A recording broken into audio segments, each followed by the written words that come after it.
Michael Boyle's StrengthCoach.com presents the Strength Coach Podcast, brought to you by Perform Better, the experts in functional training and rehabilitation. PerformBetter.com. All right, guys, welcome to another special episode of the Strength Coach Podcast. We do this every month with Vince Gabriele of Gabriele Fitness Performance, Fitness Business University, KISS Marketing. If you listen to the show, you know he's pretty prolific author. He has, I think, 11 books now. We talked about his book a couple of episodes ago that you'll want to check out as well. Vince, what's up, brother? How you doing? What's up, Ant? Great to see you as always, my buddy.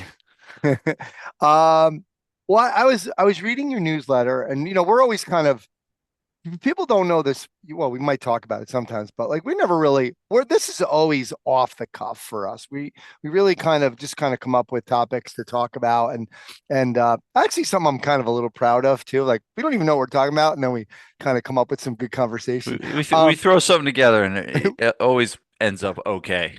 Yeah. And your newsletter, you sent me the newsletter, and the only 5 business problems we're solving. And before we get into it, it's funny because when I was reading it, I kind of think about myself, like, okay, if I opened a business right now, and one of these things is, this seems so easy. Like, when you read it, when you're like, yeah, if I could just solve these 5, yeah, cool. And we're going to go over them, but and then I think, oh, wait, but then I probably have to hire this one, and I have to hire that one, and probably need an assistant, and we need somebody to do this. And then this big thing comes in my head, but we'll get to that later about all the problems that come up. But let's dive into this. The only 5 business problems that you really are worth solving. Obviously, there's more. So, it always brings me back to talking about reality, which is one of my favorite subjects. And I've done a lot of reading from Robert Ringer, who's a guy, one of my favorite business books that surprisingly, no one's ever heard of this book. And I'm totally okay with it because I feel like I have an advantage on the world that I'm the only one that's read this book. Because there's actually 2 authors, not Brian Tracy. Maybe it is Brian Tracy. The book is called Million Dollar Habits, and it's written by Robert Ringer, and it's a phenomenal book. It's like one of my favorite business books, and he talks a lot about reality and understanding and getting in touch with reality.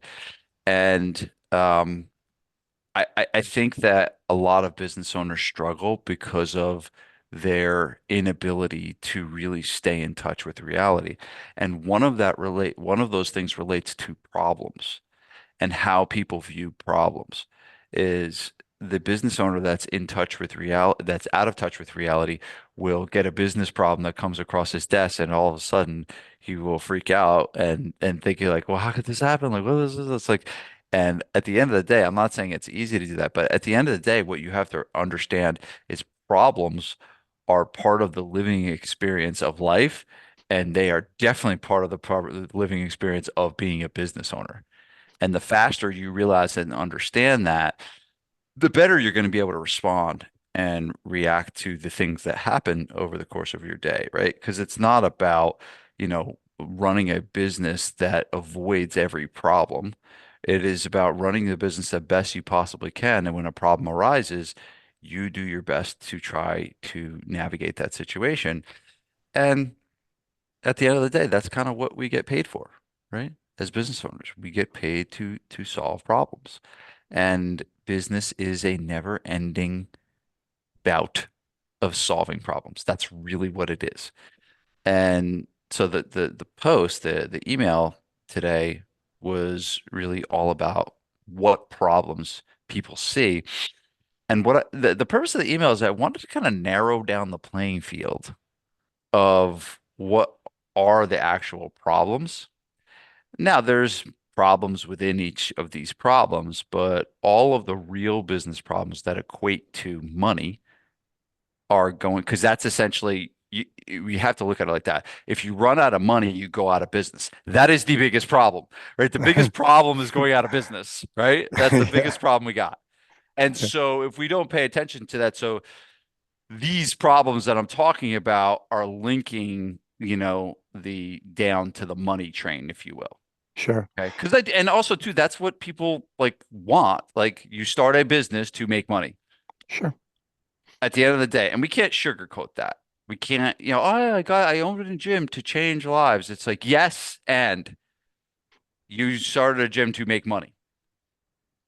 So, Yep. Vince, let's, before we get into them, one of the things, do you feel like, I guess my question is going to be, do you feel like really you can only gain this with experience only because, like, I always use this example when I was in the bar business. Okay. When I first was a bartender, I was like, oh man, this bar should be doing A, B, C. And then I became a manager and I was like, ooh, all right, maybe now I understand why they weren't doing A, B, and C. And so as a manager now, I was like, these owners should be doing D, E, and F. And then I became a general manager and I was like, oh, all right. I thought I knew everything, but now I really understand a little bit more because things come up. And then it wasn't until I had to open a bar for somebody from scratch that I really started to get like, all right, shut up. You never know what's going to happen. The shit hits the fan on Friday night at 12 o'clock when you're packed every single time. You just have, for me, it wasn't until I really learned, okay, problems are coming. We're gonna prepare ourselves as best we can, and we're gonna deal with it. But it wasn't until I really made that, and that took a while from experience. Do you feel like, I mean, are you giving these? That's why coaching is always so good. You're giving these guys a shortcut to that piece, or are you still gonna have to figure out, like, because every gym's gonna have unique problems. so you know that I went to Temple. And when I signed my letter of intent to go to Temple, I started to get very nervous, right? So I went to a very small high school, you know, it was not like big time football, and I was going to Division 1 college football. And so I was like getting really nervous because I started hearing all these rumors about what they do to you as a Division 1 football player. And one of the things was I kept hearing about these yellow buckets, and they purposely would place these yellow buckets at the stations for the workouts. And the purpose of the buckets was for you to puke in them, right? And then all of a sudden I heard about the kicker, and the kicker bench pressed 400 pounds. And I was just like, I can only bench 275 for six in high school. I was like, how the hell is the starting lineman bench 800 pounds? Like what the hell? Yeah. Like, right? And I started like hearing all these like crazy stories, and I started getting nervous, and then what started to happen was the first thing that happened was and the other thing was I heard about the conditioning test. That was probably the biggest one. Is like when you get there, there's this conditioning test that's almost like impossible to pass. Like everybody fails, right? And I started getting in my head about the conditioning test, and I'm just like, oh God, right? And so I get the first thing I get in the mail from the strength coach. I get this packet, and he says, here's what the conditioning test is. Here's what you need to do every step of the way between June and July and when you arrive in August. Follow these workouts. If you follow these workouts, you will do well on the conditioning test. And then one of the things I actually, and they invited me to go to do a workout to kind of test it out, right, to see what it was like. And I went to Temple. I met some of the guys, and they were really cool and really nice. And I saw the kicker did not bench 400 pounds. He was like benching 315 pounds. It was like these rumors. I was like, okay, the kicker doesn't bench 400. I'm okay. Um, and so once I started getting some of that information, I started feeling a little more comfortable. I started feeling a little bit better about what I was going to be getting into. Not saying it was easy, right? But some of that information really brought the noise down in my head and helped me navigate situations when I did get there better. And I think that's the same thing with coaching. That's the same thing with these types of podcasts that we're doing is we're trying to take what we've learned from experience. We're trying to go through the things that we've walked as business owners before, teaching people this that maybe haven't gone through it, and then maybe making it a little easier. So yes, I do think you do have to go through it yourself. You will go through it yourself because it's not a matter of if you do this. Yes, there are problems that can be avoidable if you change different things. But at the end of the day, there's a good chance a lot of the things that we've experienced, other people will experience too. And now it's just about preparing them, right? So being prepared for the journey. So that's why every one of you listening to this, when I go through these 5 problems, at some point in your business career will have one of these 5 problems, guaranteed. You ain't getting out of this alive. But when you understand it and know about the problem, maybe you are in a better position to fix it faster. And that's really what it's about. It's about not avoiding problems. It's about facing them head on, addressing it, and then moving forward. Awesome. And that's what I Yeah. always say, talk about coaching. Last point here. Um, I know that there's a lot of gym owners out there that are really smart that could probably get success without me or my mastermind group. But what I know is I can help them get where they want to go a lot faster. And that's what you're buying with coaching. That's what you're buying with mentorship. That's what you're buying. You're buying speed. And speed is very, very valuable. Yeah. I heard somebody explain it like this. They were trying to sell somebody on training and they said, look, our destination, let's say it's Chicago from Indy. You can walk there, you could take a bike there, you could drive there, or you could fly there. So with me, we're going to go over everything and we're going to fly there. If you do it on your own, it's like you're walking there, So Yep. I Yep. like that. I like That's good. that. Yeah. Um, all right. Well, let's get into it. I mean, number one, you're the king. This is your area. You're not getting enough leads. So, okay. So let me go through what is a basic accountability chart. So I'll paint the picture for all the Sure. problems right first, and then we'll go through Okay. them. So think about an organizational chart or an accountability chart. Probably everyone listening to this has seen something like that. But typically there's a box that someone's name goes in for the CEO, and then there's another box for someone that owns the marketing of the business. Then there's another box that someone owns the sales of the business. Many times that's the same person. Then there's in what's called operations, which is the service that you deliver, right? So anything that has to do with the service that you deliver or keeping a client at bay as a member. And then the last piece is the finance piece, right? And that is, taking all of that. So think of it, it goes in a linear fashion where it starts with generating a lead. That lead gets converted to a customer. That customer becomes a member that hopefully stays for a time and pays, and then that person then pays, and the finance department makes sure it happens profitably, right? And so our 5 problems are all relative within those boxes.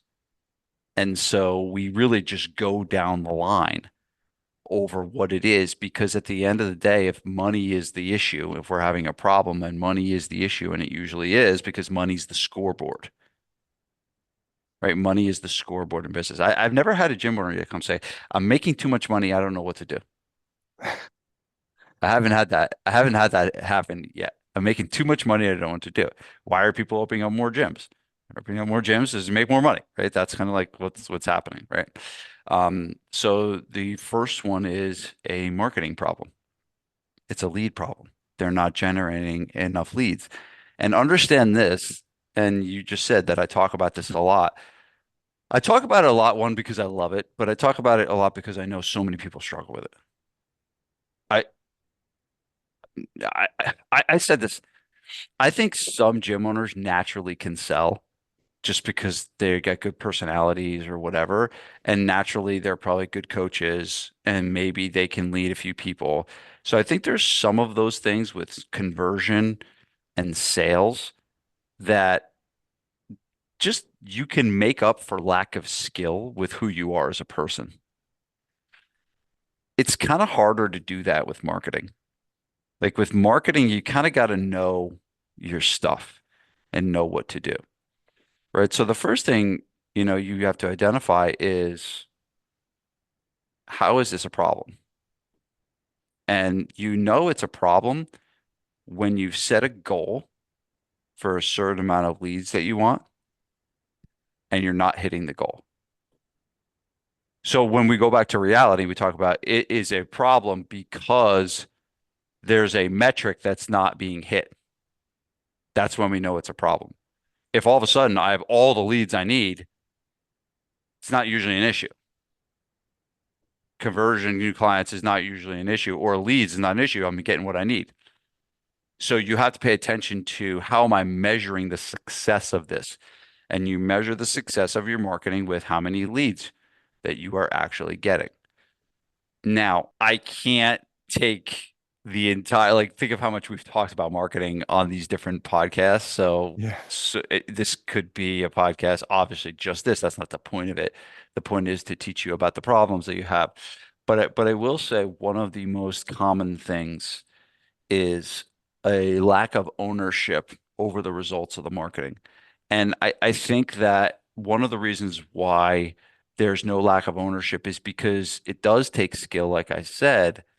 And a lot of times the owner wants to delegate the entire task of the marketing. And while I do think it's important to use other people to help you, I have always been under the opinion that because this is the first line of defense, because we have no new clients if we don't have any new leads, that this is the most important thing for the owner to be understanding and knowing and thinking about. And this is not to say I want some 22-year-old intern to do the marketing for me. And so I think that that's probably one of the biggest challenges. And so when I do offsites with people and I'll look at scoreboards and they'll give me the data and they'll say the lead goal was this. On average, we hit this and it was below the bar. My next question will be, okay, who owns this result?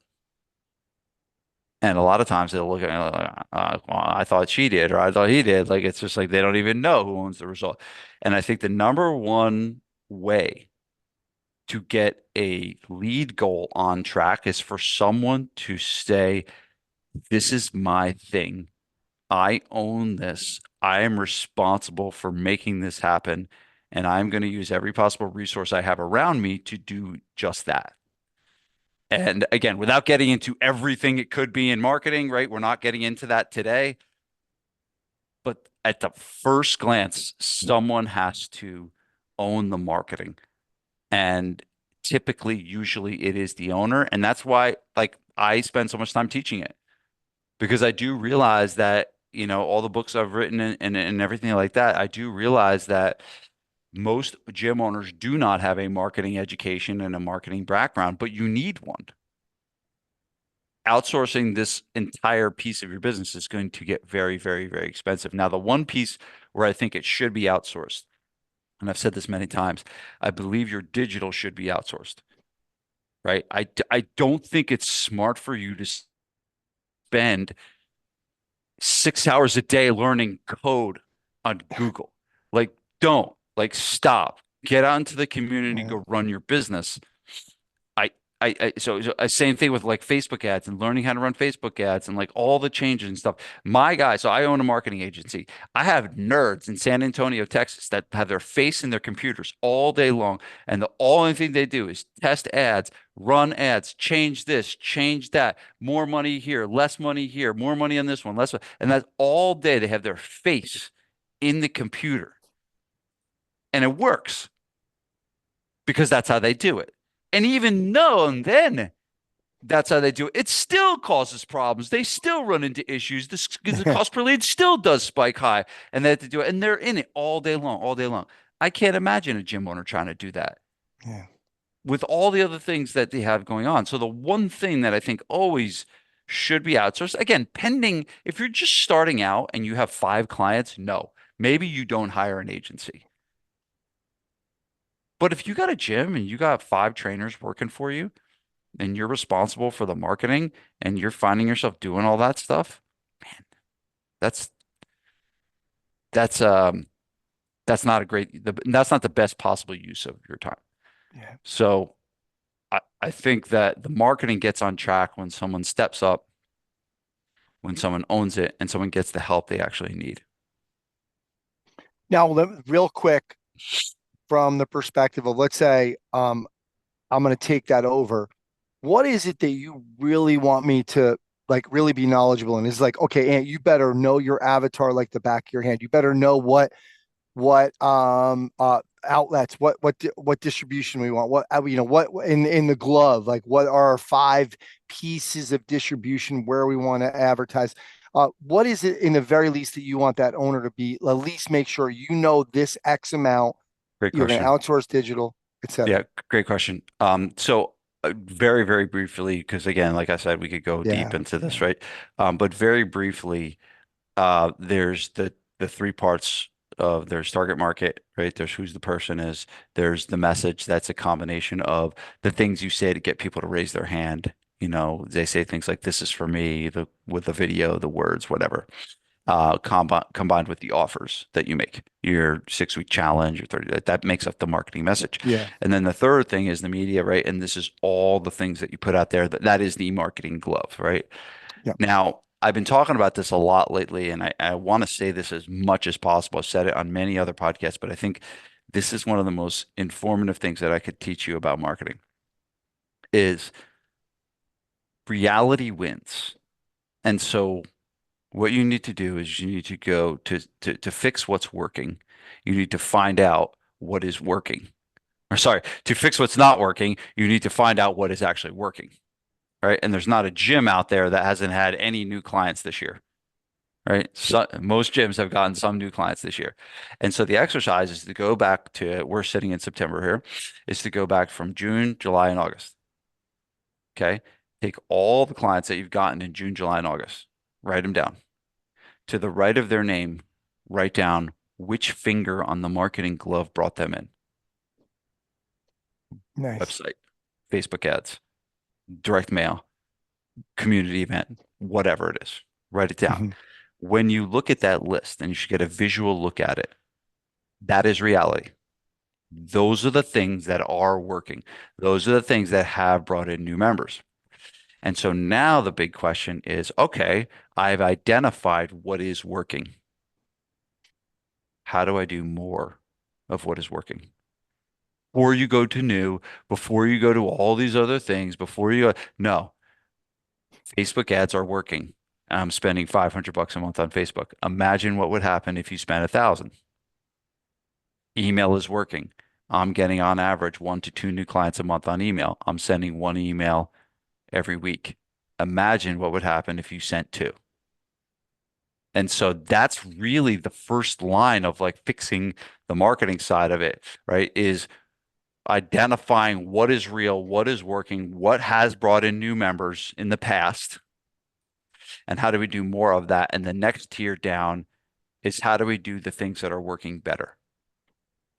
So how Right. do we take that is those emails are writing and write better emails? How do we maybe change? I know I saw a huge when I went to Convert Cloud, which is the server I used to send my emails. My open rate went from 20% to 30% just from changing servers, right? That's doing email better, learning how to write good subject lines better, going from you doing your own Facebook ads to an agency doing your Facebook ads. That's better. Going to a community event and instead of showing up and putting a t-shirt on a table, you actually having an event that has a wheel that you can spin or a vertical jump thing or whatever, right? You do the table better, right? And then after you exhaust those two things more and better, then you start trying new stuff. Then you start trying, you know, direct mail. Then you start trying Google ads. Then you start trying social media and all these things. But going in that order is going to be really helpful.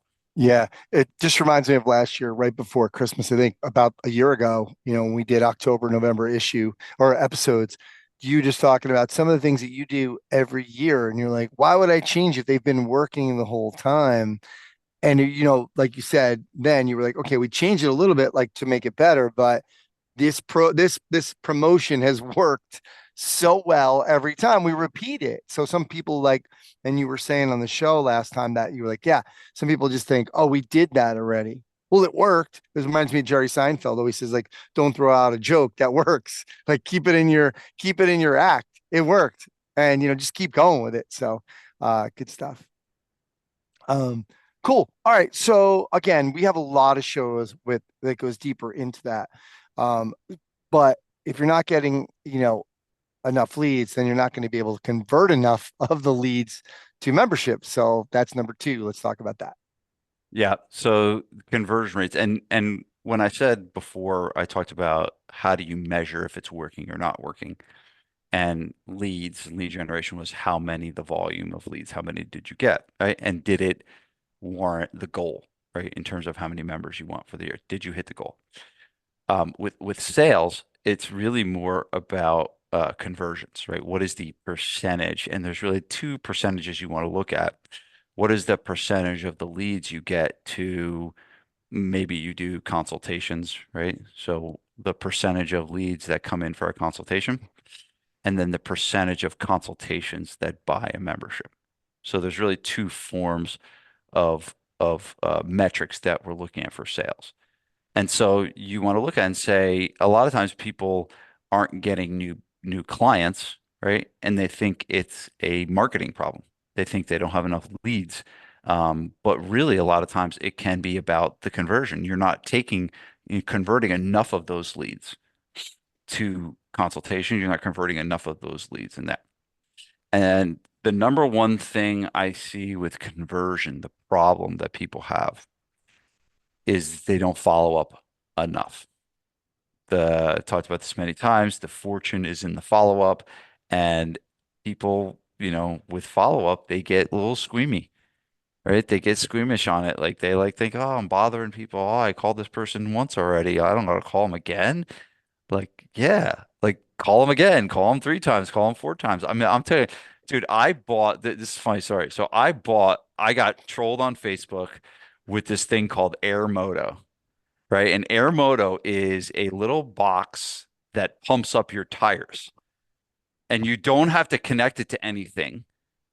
It's just literally just a battery operated. You have to charge it, right? Mhm. But it's got a pump. It's got an attachment to pump up your balls. It's got an attachment to pump up your tires. It's got an attachment to, bike tires, car tires, like anything you want to pump up, you can pump up with this thing. And all you do is stick it in and push the button.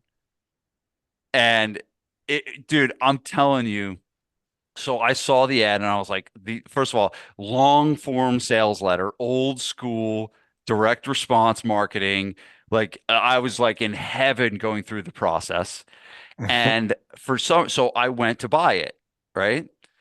And I thought I bought it and I didn't. I guess it didn't go through or something happened. And I went into what's called a cart abandon sequence, right? And that is basically someone goes into the cart to purchase and then they don't complete the purchase. It's called a cart abandon sequence. Dude, phone calls. I had 8 phone calls from Airmoto like in an hour. Like boom, ba boom, ba boom, ba boom, ba boom. Emails, texts, like everything, because my all my stuff I put in. And I was letting it go. I wanted to buy it. Like I thought it went through. I wanted to buy it, but I just like kind of stopped responding because I wanted to see like what happened. And Yeah. I mean, I was loving it. Like I was loving it. And it still continues. Well, here's the thing too. I went back to buy it, and then all of a sudden there's an upsell page. Then there's another upsell page. Then there's another upsell page. Then there's another upsell page. So, dude, I'm telling you, I was absolutely in heaven as a marketer watching this Airmoto thing, and I was proud to buy it when it came. I was more excited. Now, I realize most people don't probably think like I think because of it, but do yourself a favor and go through the Airmoto. It's called Airmoto. Go through that process. Go like find their Facebook ad, and their Facebook ads are awesome. Like they use all kinds of cool stuff. The guy, it's like I'm telling you, it shows the tires inflating and the cars like moving up. Like it's incredible. But they did follow up right. They did it right. They said that we're going to follow up, and I've been getting an email every day. I think I've been getting almost 2 to 3 emails a day, from them. Right. But they're not bashful about it. They're there to sell Air Motos. And you know how many times they ask me, do I want to add another Air Moto? Do you want one for the car and to keep in the garage? Do you want to keep one in your car and have one in your wife's car? Like it was just like they were just upselling and like, but they just got follow up right. They just did it right. And I'm willing to bet that they are making an absolute killing on this simply because of how great they're doing a good job with follow up. So We got to take a page from that. Like we got to take a page from that. You got to do it in your style. You got to do it, with what you're comfortable with. But honestly, don't do what you're comfortable with. Like do what makes you a little uncomfortable. If you're comfortable calling people 2 times, like that's probably not going to work very well. So go to 4 times and maybe be a little uncomfortable about it. It's the same thing with prices we're going to talk about. I saw somebody posted, I forget what it was. Like I said to my coaching client, did you call that lead? I emailed them. Okay. And they didn't respond. Okay. But did you call them? No, I text them. Well, no. And they didn't respond to the text. Well, did you call them? No, I didn't call them. It's like, call them, like, so, to your point, we're so afraid, but what if the Air Moto, see if he catches the segue, everybody. What if the Air Moto doesn't work? Oh, the All right. product? Wow. Yeah. Well, I'm sure I could call them and they would send me 17 Air Motos, like, or try and sell me on it. So we're getting into the next problem, right? And the next problem is you have a leaking bucket, meaning you've got leads, you've converted the leads, they've bought a membership, but people aren't staying. The Air Moto And doesn't work. the Air Motor doesn't work. Your clients are terminating their membership. They're staying for a month and then they're leaving. They're staying 2 months and they're leaving. And this is deadly. This is deadly. And this is going to cost you a crap ton of money in marketing. It's going to cost you morale with your staff. It's going to be the biggest frustration. You have to fix attrition problems. Now, how do we know we have a problem? Well, the industry standard rate for my type of gym mostly does small group personal training, one-on-one, large group, non-franchise type. Um, I heard a guy from he runs a group like mine. I heard him and he says the average attrition rate in their group is like 10 to 15%, which I'm not saying that in a way of like, I think he's doing a bad job. I was just very shocked to hear that it was that high because ours, and I know this from Mike Waldron, who is the CEO of Carmel Valley, who does this for many, many, many gyms all over the country. And he reports started the year at about 6%. So the first, then it creeped down to 5 for a little bit, went down to 4 a little bit. It's kind of creeping back up now to 5, but ranging between 4 and 6% for terms. And just for people at home, if you have 100 members and you have a 4% attrition, you're losing 4 clients a month. Just a refresher. Then, okay. So that's kind of how you know it's a problem. You can compare industry standards, but here's the thing. I have another client that does a really good job and he's opening up multiple locations and he's got a lot of good stuff going on. And he's at, I think, 8%. So it's almost double what is normal, what we're seeing. But he's always been at 8%. Like since he started his company, his prices are on the very high end, right? But it could just be how his business is run. It could be this and that. I'm not totally sure why. But here's the thing. For 10 years, the guy's made a lot of money. And he's been able to keep up the marketing of his business with that retention rate. A lot of people can't do it, but he has the talent to be able to do it. Now he's scaling right now, so he's going to run into some challenge with scale with that model. But understand you can look at your attrition and you can see, all right, my comparison to the industry is this, but really what you want to do is compare yourself to where you were last year and see if there's trends and an uptick. If you were at 2% last year and you're at 8% this year, there's probably something different. Vince, does it become more urgent when you're Gabriele Fitness in Berkeley Heights for 15 years? And I'm not saying you've saturated completely that market in Berkeley Heights because there's always going to be new people in, but is it changed the strategy a little bit or the idea, the urgency for you to say, listen, we got to keep these people because we've already been through a lot of Berkeley Heights?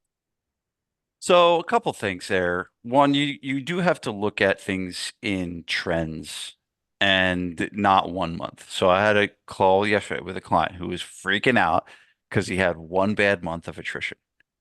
I bet you the next month he has zero, Yeah. right? It's just like sometimes there are timings of it. Now, if he has a really high bad attrition month in September, October, and November, all right, you got to change some stuff. There's things that are going on with your program, and that doesn't mean if you have a bad attrition month that you don't make adjustments and things like that, but you don't like change and overhaul your Yeah. entire business because of it. So the first thing is understanding trends versus understanding what is a one-time shot, an event. And a lot of times with retentions, it's out of your control. Like you can't control someone moving away. You can't control some of the things that are happening. So you can only do your best. So I think that that's really what it's about. But I'll be honest with you, Gabriel Fitness has had the same, Berkeley Heights has had the same population since I opened in 2007. Guess what has happened in the last 18 months? They have built 1,000 new homes, condos, apartments, senior living, and the population has increased by 30%. That is going to be massive for us. So sometimes you get lucky in situations like that, but population increases. I mean, think about it. There's been 0% increase in 15 whatever years. Now all of a sudden, in the last 18 months, there's a 30% increase. It's going to be Interesting. it's going Yeah. to be good for the future of Gabriel Fitness for sure. All right. We got to raise those prices. Yep. You didn't Oh catch yeah, that, sorry. Spencer. That's There you sorry. go. Yeah. Yeah. Very cute, Ant. Very cute. Yes. So the fourth problem is it's a price problem. So you could have a, you're hitting your lead goal, you're converting, you're um, keeping clients, doing a good job keeping clients, but you're just not making much money, right? You're just like frustrated with the amount of money you're making. And usually that always points to price, that your prices are too low and you have to do something about it. And so I can go on a limb and say that most people have price elasticity, meaning they have the ability to stretch their prices a little bit more. And it's funny, you'd be surprised of what one little jump can do. There's a gym owner it's actually this is outlined in the small group book, but he's a gym owner that came to me really successful, has like 500 or 600 members, and he was having the same issue, and he was frustrated with his profitability. And we brought his business, I believe, from $35 a session to 37, $2. Okay. $2 increase per session. The amount of more money that this guy made, like, was monstrous compared to how many members he had, and Yeah. he didn't lose anybody, right? And so, like, if you're frustrated with the amount of profit you're making, um, that's the first place to go because that is the fastest way to start making more profit without cutting staff members and stuff like that, like we'll talk about in a second. Mitch, But did you have that to, is really it. do you have to, like, how many out of that, like, what's the percentage maybe of times when you do that, when you're advising that, when you're like, okay, but we need to maybe add a little bit more value to this. If maybe a $2 increase isn't going to be a big deal, but if it's $4 or $5 maybe per session, or $10 a month for a membership, or $25 a month, whatever, is there also, like, are you saying, hey, you got to make sure you're doing this a little bit more, that a little bit more, add this. Yeah, in the SPF restaurant, we give our guys a guide to raising prices. And so we teach them how to do it. We teach them what to say in the letter. We teach them, what to say in their video and, what to say when they talk to members. And what we do is we will list the benefits that we're making to the business in exchange of the price increase. Okay. And a lot of times those things don't come with a large cost to us, right? So, you know, It doesn't cost a ton of money to get new benches and new dumbbells and stuff like that, but you're making the business better for the customer. And so I had one gym owner say, I'm raising my prices due to inflation. Oh boy. Yeah. And then I saw another one the other day, a business that I was a client of, and they said, we just can't do it any longer. We just can't continue to operate at the prices we're operating, so we're raising them. What? Like that's the worst thing you can ever. It's like, why? Like, so yes, you do want to lead with value and show how you are going to increase the value, what you have done in the past, what you're going to do in the future. Both should be listed. Because if you put in new turf a year ago, even though it was a year ago, that's still of value. So you list the things that you have done in the past, you list the things that you plan to do in the future, and that increases the value and helps justify the price Okay. increase. Now, I will say Yeah. this. If you have shitty relationships with your clients, you're probably going to get a lot of slack for this. Yeah. If you have good relationship with your clients, you're probably not going to get much at all. So a lot of it comes back to if you have a retention problem, as we just talked about, you probably shouldn't try to Yeah. battle your retention problem with raising prices.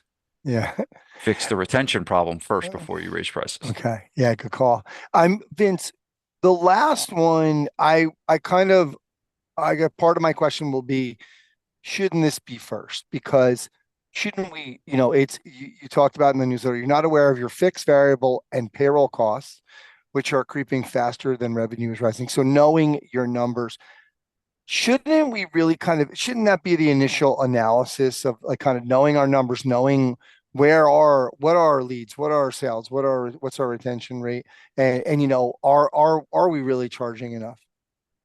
Yeah, so there's two kinds of numbers that you need to look at. There's leading indicators and there's lag indicators. And leading indicators are the things like your leads, your trials, your retention, and stuff like that. All of that lead down to the path of the lag indicators, which is the financial. So you get a profit and loss statement for June in July. It's after the game is over. You Yeah. can't do anything about it. It's over, right? And so addressing the money side of it, you have to address the leading indicators to be able to impact the money. Most of the time when you get the money, it's already finished. It's already over. There's nothing you can do about it. And that's why it's so important to address these leading indicators. So yes, you need two forms of data that you want to measure. But the last one is your expenses. And your expenses are broken down into three categories. It is your fixed expenses, which is your rent, your insurance, and stuff like that, things you cannot change. Your variable expenses, which are things that you can change. They're things that you spend money on that you could technically say, I don't want to spend money on that anymore, right? Marketing could be technically a fixed expense. Client gifts could be a variable expense, right? So things that you have the ability to move up and down, any subscriptions you have and things like that. Um, like MyZone is an example. Like if you had a MyZone, like you don't have to have MyZone. You can run your business without MyZone. Sorry if they're a sponsor of yours, but that just They're came to not. my mind. Okay. Um, and then the last one is payroll. And this is what you're paying out to your staff and stuff like that. Now, in the beginning, your biggest expense is your rent. After a while, if you're growing, your biggest expense will be payroll. And one of the most important things to understand and know is that you should have a gauge of what percentage of payroll you're willing to part with relative to your revenue. And the typical number we'd like to see is around 30 to 40%. Okay. 30 to 40%. So for example, if a business is doing $10,000 a month, if we're spending $3,000 to $4,000 on payroll, we're going to be able to have some room for profitability. But a lot of times what happens is the payroll can creep up to 50, 60, 70%, and that doesn't leave room for that. So that's the first problem with expenses. Usually fixed expenses are you're not going to be able to do much about it. I mean, some once in a while, someone makes a bad deal on a lease and they spend $40,000 a month on a lease, and it's just like, yeah, that's going to kill you for a long time. But majority of the things I see is the fixed expenses are the fixed expenses. It's not usually crazy or outlandish. Okay. The the two areas where I see the biggest challenge of one is payroll, right? Where they're just not aware of it. They're not looking at that number as a metric, and they end up paying more and more money to staff members just to keep them there because they lack confidence in their own ability to run their business without those people. So they just throw more money at them because they don't want them to leave. And that will creep payroll up. So that's the first place is like where I see businesses not making money and not being profitable is the payroll is too high. And they either need to bring down the payroll because they have too many staff members, or they need to revisit the price issue like I talked about and need to start making more money. But where I see a lot of challenges is in the variable expenses. And I'm not talking about the variable expenses in the business. I'm talking about what the owner is spending on their own personal use in the business. And now technically you could categorize these things as profit and you could say, oh, that was a personal expense. I bought this, that was a personal expense. But at the end of the day, right, if you want to start seeing your cash balance grow, but you're spending all kinds of money from your business checking account on all kinds of personal stuff, you're going to start getting frustrated with the amount of cash that your business is accumulating. So you do got to look at that, what the spending is of the owner as well to be able to do that. So Like those are the some three categories. owners will put like their kids' jujitsu lessons and stuff on the business. Is Oh, that what you're totally. saying? Totally. Yeah. Um, Or at least one kid. there you go. Good Or stuff. my air moto is definitely a business expense. I bet, yeah, we I don't, have you to know pump what? on my tires so I can drive to work. That's a Well, business also expense. we did talk about it. So now it is Correct. officially a Air business moto is a coaching business expense because it turned into it's going to be a great business lesson. lesson moving forward. It's going to be in masterminds, everything. Actually, So, tomorrow I have our mastermind call. I'm bringing my air moto for show and tell. I'm oh my bringing it God, see, in. It's going to be great. this is total. You have to get more and like give them away to your people. So there you go. You can buy more. If anyone goes and listens to this podcast and buys an air moto, like they would tell me, I'm going to send them a letter to get. They should give me some kind of a referral fee or something like We that. got to do an affiliate Lord link. knows they're making enough money.